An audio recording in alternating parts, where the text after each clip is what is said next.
First question is, a motorist is traveling at a 45 miles per hour when he observes a traffic light at 800 feet ahead of him turns red. The traffic light is dimmed to stay red for 15 seconds. If the motorist wishes to pass the light without stopping just as it's turned green again, determine the required uniform retardation of the car and the speed of the car as it passes the light. So क्वेसनमा given के छ, फर्स्टमा initial speed दिएको छ, initial speed u equal to 45 mile per hour दिएको छ। यसलाई fit पर सेकेन्डमा चेक गरौँ। 45 इंटू 1 माइलमा 1.6 km हुन्छ इंटू 1000 मिटर भयो एंड 1 मिटरमा कति 3.3 फिट हुन्छ। सो अपन 60 इंटू 60 यो फिट पर सेकेन्ड भयो। सो यो भनेको 45 इंटू 1.6 to 3.3 यो भनेको 66 फिट पर सेकेन्ड आयो। न हाम्रो टाइम दिएको छ t equal to 15 second and distance travel s equal to 800 feet दिएको छ। सो हामीलाई थाहा छ s इक्वल टू के हुन्छ ut प्लस 1/2 80 स्क्वायर हुन्छ। सो दिस इम्प्लाई s भनेको 800 इक्वल टू u भनेको कति छ 66 इंटू t भनेको 15 plus 1/2 into a into 15 square. So यो भनेको 800 minus 66 into 15 into 2 divide by 2 to 5। So t equal to minus 1.689 sorry a भनेको minus 1.689 second square. So retardation equal to 1.689 second square. So हाम्रो first answer आयो। Second भनेको छ speed of the car as it passes the light. So भी निकाल भनेको छ, भी भनेको के हुन्छ फेरि u प्लस 80 हुन्छ। सो u भनेको छ 66 माइनस a भनेको 1.689 इंटू t भनेको 15। सो यो भनेको 60 सो यो भनेको 40.665 metre per second sorry feet per second. यो पनि feet per second square. So they are the required answer for this question.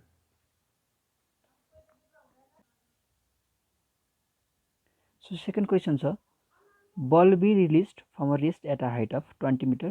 After 1 second, a second ball B is thrown upward from the ground.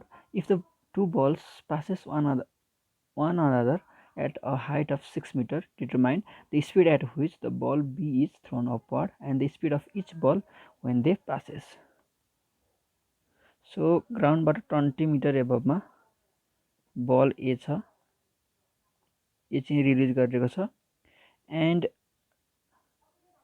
Ground लेभलबाट ball B release गरेको छ after 1 सेकेन्डमा। अनि यिनीहरू चाहिँ कता 6 मिटर हाइटमा चाहिँ meet गर्छ। सो हामीलाई फाइन्ड गर्नु छ speed at which ball B is thrown upward and speed of each ball when they passes. So सोलुसनमा हेरौँ।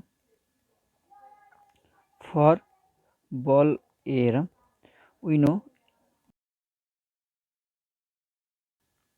YA भनेको के हुन्छ YA equal to Y0 A plus UAT minus 1/2 GT square हुन्छ। सो यो केसमा YA भनेको 6 इक्वल टू Y0 भनेको छ 20 प्लस इनिशियल रेस्टमा छ भने 0 भयो minus 1/2 into 9.81 into T square भयो। So this implies is minus 14 equal to minus 1/2 into 9.8 sorry into T square. So यो भनेको T इक्वल टू कति हुनुभयो 14/9.81 under route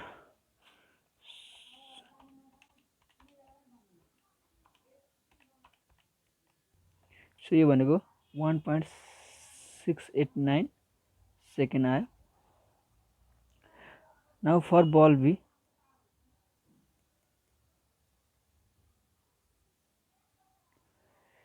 T equal to के हुन्छ बल बीको लागि आफ्टर भनेपछि 1.689 प्लस 1 हुन्छ.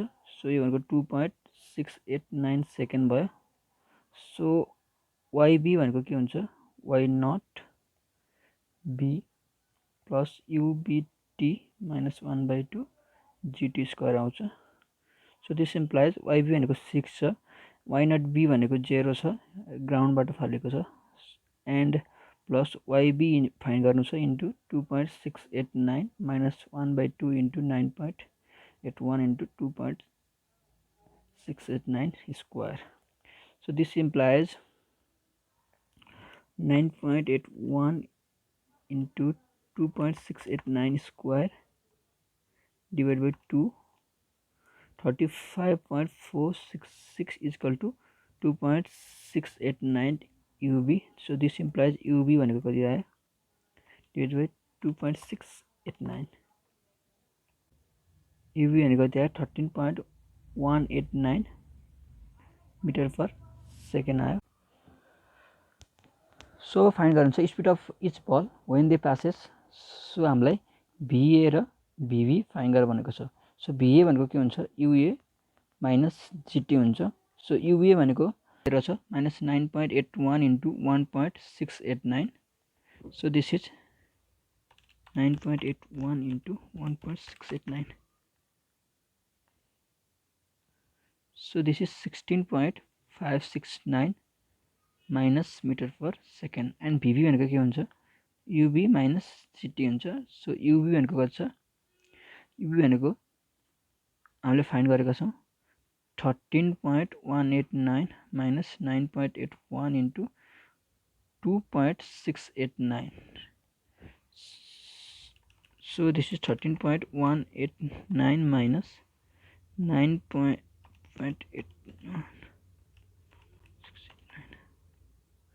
So you have minus 13.19 meter per second. So you need to require answer.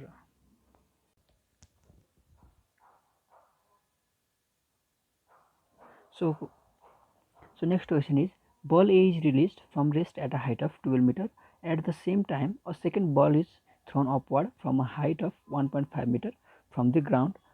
If two balls passes one another at a height of 6 meter, determine the speed at which ball B was thrown upward, speed of each ball at that time.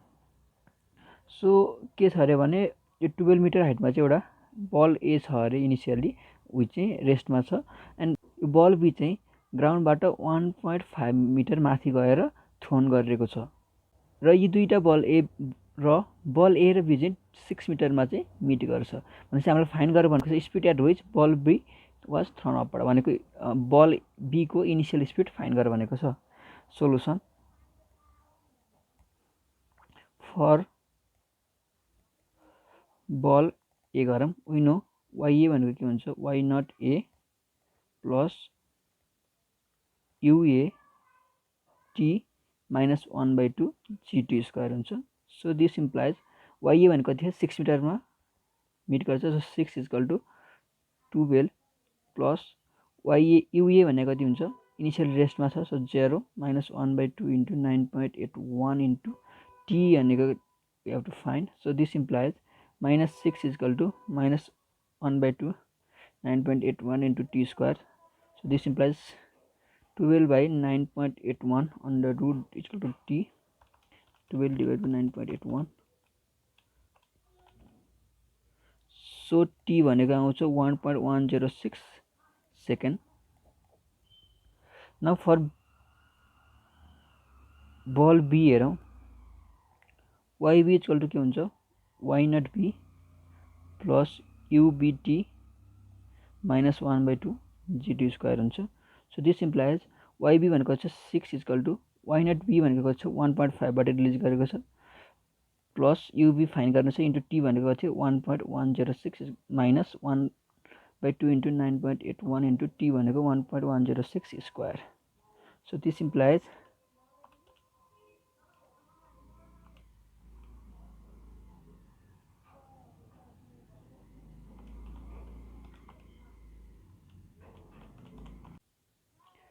So UV भनेको कति आयो 9.49 metre per second so we have to find speed of each ball at the time so त्यो भनेको भिए र बिभी find गर्नु छ so भिए भनेको के हुन्छ युए माइनस जिटी हुन्छ एन्ड भिभी भनेको के हुन्छ युभी माइनस जिटी हुन्छ सो युए भनेको कति छ 0 छ माइनस 9.81 इन्टु 1.106 सो यो भनेको कति आउने भयो 9.81 into 1.106 this is minus 10.84 metre per second and U V भनेको कति छ 9.49 माइनस 9.81 इन्टु 1.106 यो भनेको 9.49 माइनस 10.84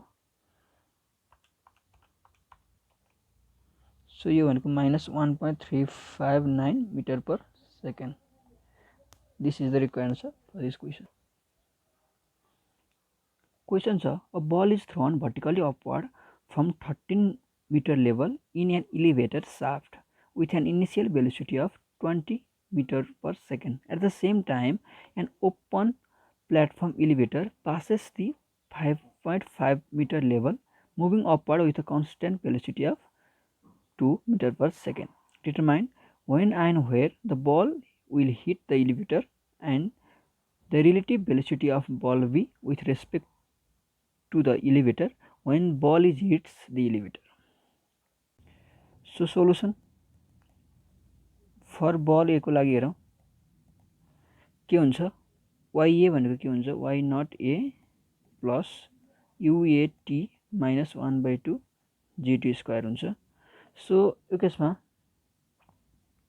YA फाइन्ड गर्नु छ y नट a भनेको छ 13 छ प्लस UA दिएको छ 20 इन्टु t माइनस 1/2 G भनेको 9.81 इन्टु t स्क्वायर भयो सो दिस इम्प्लाइज YA भन्ने कति आउने भयो 13 plus 20t minus 4.905 t square आउने भयो अल्सो फर एलिभेटर हेरौँ YE भनेको के हुन्छ y naught e plus UE t minus 1/2 GT square हुन्छ र यसको के भनेको छ elevator moving upward with a constant velocity भनेको छ सो यो भनेको कति हुने भयो 0 हुने भयो सो दिस इम्प्लाइज YE भनेको कति हुने भयो y naught e plus UET हुने भयो सो दिस इम्प्लाइज YE भनेको के हुने भयो y नट e भनेको छ 5.5 प्लस UE भनेको 2t हुने भयो so since YA equal to के हुन्छ YE हुन्छ so 13 plus 20t minus 4.905 t square equal to के हुन्छ 5.5 प्लस 2t हुन्छ so this implies 7.5 plus 18t minus 4.905 t square equal to 0 हुन्छ more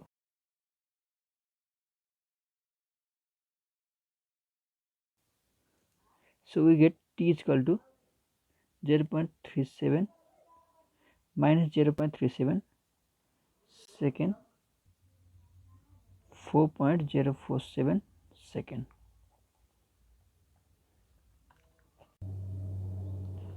so we get t equal to minus 0.37 second and t equal to 4.047 second so negative t negative हुँदैन so t equal to कति लियो 4.047 second हुने भयो now YA equal to कति आउने भयो 5.5 plus 2 into 4.047 5.5 plus 2 into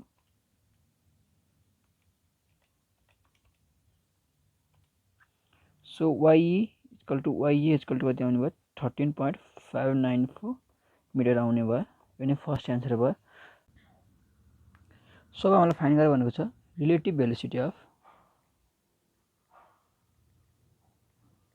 of ball with respect to elevator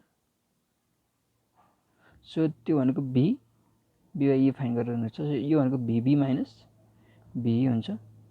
so this implies भिभी भनेको के हुन्छ, भिभी भनेको युभी माइनस जिटी हुन्छ। सो युभी भनेको कति छ, युभी भनेको छ 20 minus 9.81 into this is 4.047, 20 minus 9.81 into 4.047, so यो आयो minus 19.701 metre per second. And UE भनेको के हुन्छ, भिई भनेको के हुन्छ, UE minus GT. So UE भनेको 2 minus 9.81 into 4.047,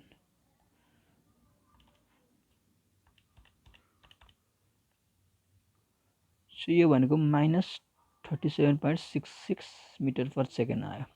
so relative velocity भनेको के हुने भयो, v B is minus 19.701 minus 37.66, so